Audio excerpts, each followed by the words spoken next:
the National Weather Service office in Wilmington, Ohio. The preceding signal was a test of the weather radio station WXJ-46 Miamisburg, Ohio, public warning system.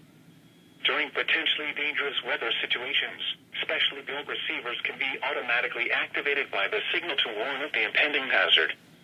Tests of the signal and receiver's performance are normally conducted by the National Weather Service between 11 a.m. and noon each Wednesday.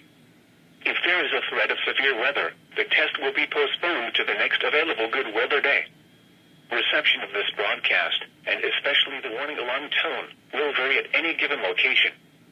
This variability, normally more noticeable at greater distances from the transmitter, can occur even though you are using a good quality receiver in good working order.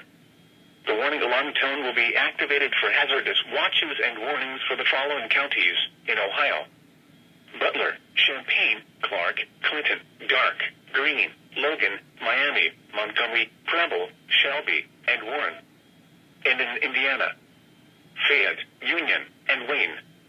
This concludes the weekly test of weather radio station WXJ-46 Miamisburg, Ohio.